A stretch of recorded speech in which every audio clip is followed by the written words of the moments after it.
Taste the Daily. எச்சரிக்கை எப்படி வருதுன்னா எச்சரிக்கை 3-4 கேட்டகரிஸ் இருக்கு. கனமழை, மிக கனமழை, அதி மிக கனமழை. 200 அதாவது 20 சென்டிமீட்டர், எவ்வளோ 21 சென்டிமீட்டர், அதுவும் அதி மிக கனமழை. 96 சென்டிமீட்டர் காயல்பட்டினம் பெஞ்சிருக்கு, அதுவும் அதி மிக கனமழை. ஸோ இந்த மாதிரி இருக்கு. ஆனால் இதுக்கு குறிப்பாக அவ்வளோ மழை பெய்யும் எது இருக்கும். ஸோ அது ஏற்கனவே இதுக்கு நம்ம சொல்ல முடியாது, அந்த அவங்க வானொலி சொல்ல முடியாது இது. ஆனால் நம்ம ஏற்கனவே இதுக்கு வார்னிங் இருந்தது, அந்த வார்னிங் படி எல்லாம் ஏற்பாடு பண்ணி வச்சிருந்தோம். ஆனால் இப்போ உள்ள சூழ்நிலை, அந்த ஹிஸ்டரியில மழை பெய்யாத அளவுக்கு இந்த 2-3 மாவட்டங்களில் மழை பெஞ்சிருக்கு. ஸோ இதை யாரோ எதிர்பார்க்க முடியாது. ஏன்னா இதுவரை ஹிஸ்டரியில் நடக்காத நிகழ்வு அளவுக்கு அந்த மழை இருக்கப்போ இது எதிர்பார்க்காத அளவுக்கு இந்த மழை இருக்குன்னு சொல்லலாம். இது கிளவுட் பஸ்ட் அப்பரே சர்க்குலேஷன். இந்த கிளவுட் பஸ்ட் இல்ல, அது அப்பர் தொடர்ந்த மழை. நேற்று காலையில அந்த மேல் பகுதியில் அந்த ஏர் சர்க்குலேஷனால அந்த எங்கே மூவ் ஆகாம அந்த கிளவுட்ஸ் அப்படியே அங்கே தொடர்ந்த மழை பெஞ்சிருக்கு. ஆனால் இது கிளவுட் பஸ்னா ஒரு சில பகுதியில் இருக்கும். இதை பரவலாக இந்த 2 மாவட்டங்கள் 3 மாவட்டங்களை பார்த்தீங்களா, பரவலாக இந்த மழை இருக்கு. ஒரு தூத்துக்குடி மாவட்டத்தில் ஒரு எலக்ட்ரோக்யூஷன் ரிப்போர்ட் ஆயிருக்கு. ஒரு எலக்ட்ரிக் ஷாக்ல ஒரு நான் சொல்றேன், தூத்துக்குடி மாவட்டத்தில் ஒரு இன்சிடென்ட் இது வரைக்கும் ரிப்போர்ட் ஆயிருக்கு. ஒரு எலக்ட்ரோக்யூஷன்ல ஒருத்தர் இருந்திருக்காரு, அது ஒரு ரிப்போர்ட் ஆயிருக்கு.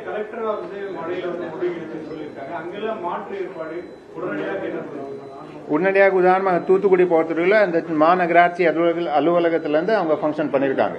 ஸோ அதுக்கு ஒரு மாற்று ஏற்பாடு நம்ம பண்ணியிருக்கோம்.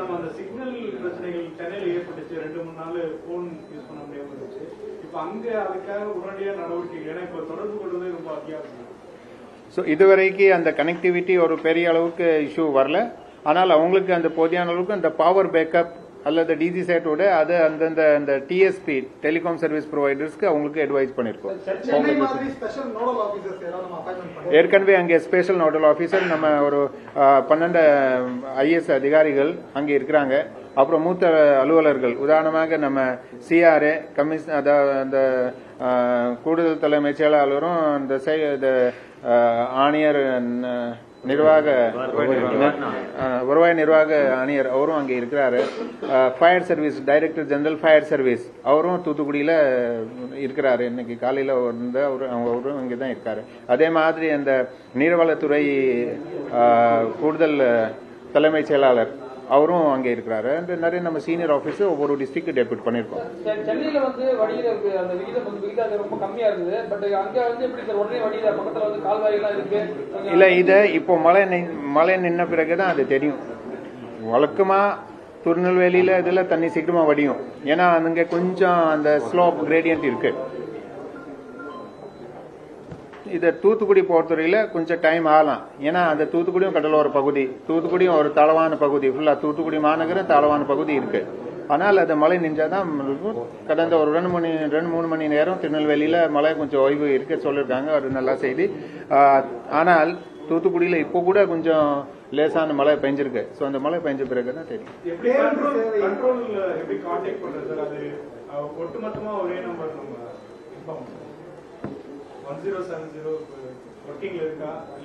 ஒர்க்கிங்ல இருக்கு. கம்ப்ளைண்ட்ஸ் வந்துட்டு இருக்கு, அட்டெண்ட் பண்ணிட்டு இருக்காங்க, பாஸ் ஆன் பண்றாங்க டிஸ்ட்ரிக்ட்ஸ் எல்லாமே. இல்ல, ஏற்கனவே நம்ம அந்த டோல் ஃப்ரீ நம்பர் பொறுத்தவரையில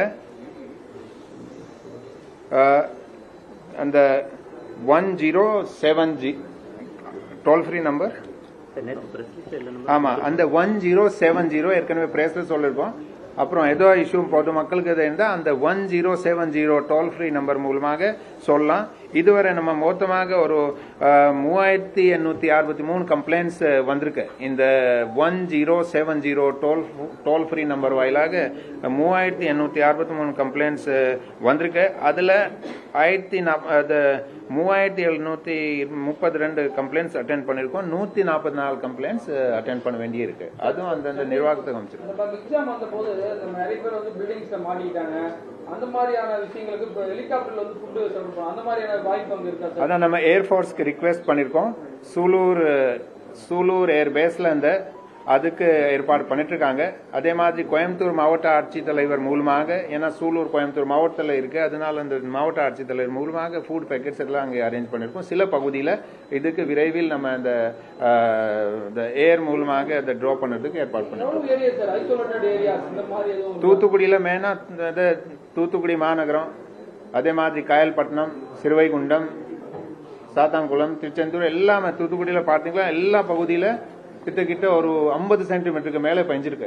அப்புறம் சில ஆணையங்கள், உதாரணமாக ஒரு ரிசர்வாயர் தூத்துக்குடி அப்ஸ்ட்ரீம்ல ஒரு சின்ன ஒரு ரிசர்வாயர் இருக்கு ஏரி, அந்த ஏரியில ஃபுல்லா ஆயிடுச்சு. அதனால அதுல இருந்து நிறைய டிஸ்சார்ஜ் எவ்வளவு தண்ணி வருதோ அந்த அளவுக்கு டிஸ்சார்ஜ் பண்ணிட்டு இருக்காங்க. ஸோ அதனால மேலேருந்தும் தண்ணி வர்றது.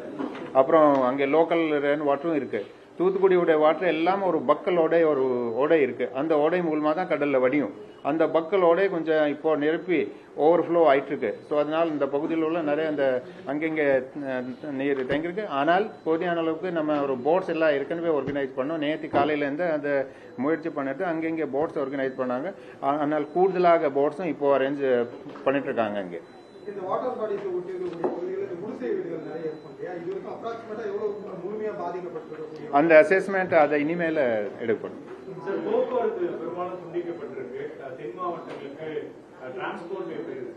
இல்லை, ஓவராலில் 96% ரெஸ்டோர் ஆகிடும். 96% ரன் பண்ணிட்டு இருக்கிறோம். திருநெல்வேலி கார்பரேஷனில் மட்டும்தான் 61% ரன் ஆகிட்டு இருக்கு. அது முக்கியமான தடங்களில் எல்லாமே வந்து பஸ்ஸஸ் ரன் ஆகிட்டு இருக்கு. எங்கெல்லாமே வந்து மாவட்ட நிர்வாகங்கள் கேட்குறாங்களோ, உதவிக்காக அவசர உதவிக்காக கேட்குறாங்களோ, அங்கெல்லாமே வந்து முன்னுரிமை அடிப்படையில் பேருந்துகள் இயக்கப்படுகின்றன. நிறைய பேருந்து நிலையமே வந்து ஃபுல்லா ஸ்ட்ரகிள் ஆயிருக்கு. அந்த ஆபரேஷன் இல்லை, அங்கே வந்து பேருந்து நிலையங்களில் ஒரு சில இடங்களில் பிரச்சனை இருக்கிற இடத்துல பஸ்ஸஸ் வந்து பேருந்துகள் பாதுகாப்பான இடங்களில் வைக்கப்பட்டு இயக்கப்படுகின்றன. பேருந்து சேவை பயன்படுத்திக்கலாம். ஒரு சில இடத்துல பாதுகாப்பு இல்லாத சூழ்நிலையில் மட்டும்தான் அங்கே போக வேண்டாம் என்று சொல்லிட்டு சம்பந்தப்பட்ட மாவட்ட நிர்வாகம் சொல்லும் பொழுது அங்கே மட்டும்தான் நிறுத்திருக்கிறோம்.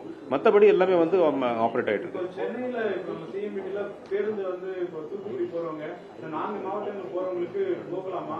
அவங்களுக்கு அறிவுரை என்ன? இங்கிருந்து கிளம்ப வேண்டிய பஸ்ஸஸ் எல்லாமே இன்னைக்கு இரவு வழக்கமாக கிளம்பும். ஒன்றும் பிரச்சனை இல்லை. ட்ரெயின் வந்து பாத்தீங்கன்னா இப்ப தாம்பரத்துல இருந்து புறப்பட வேண்டிய தாம்பரம் ட்ரெயின் வந்து ஜோலார்பேட் வழியா ஏற்கிறாங்க. ஏன்னா வந்து நெல்லை வழியா போக முடியாது. அந்த மாதிரி எதனா மாற்றுப்பாதை ஏற்படுத்தணும் இல்ல. பஸ்ஸஸ் போர்ட்டல் நம்ம எப்ப என்ன சொல்லிருக்கோம்னா, அங்கே தூத்துக்குடி அந்த திருநெல்வேலிக்கு போகக்கூடிய பஸ்ஸஸ் அங்கே முன்னாடி கோயில்பட்டியோ அல்லது விருதுநகரோ அது வரைக்கும் தான் நம்ம ஆப்ரேட் பண்றோம். அங்கே நேரடியாக ரொம்ப அவசரம் இருந்தா தூத்துக்குடி கட்டாயமா போய் தான் ஆகணும். அந்த மாதிரி சூழ்நிலை இருந்தா தான் மக்கள் போகணும். அந்த மாதிரி நம்ம அவங்களுக்கு அட்வைஸ் பண்ணிருக்கோம். அதர்வைஸ் இங்க சிச்சுவேஷன் நார்மல் ஆயிடுச்சுன்னா அப்போதான் அங்கே தூத்துக்குடி திருநெல்வேலிக்கு பஸ்ஸஸ் நம்ம ஓடப்படும்.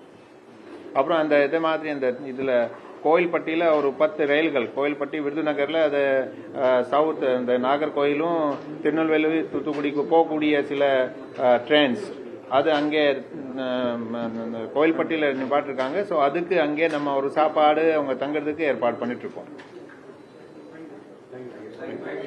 தேங்க்யூ.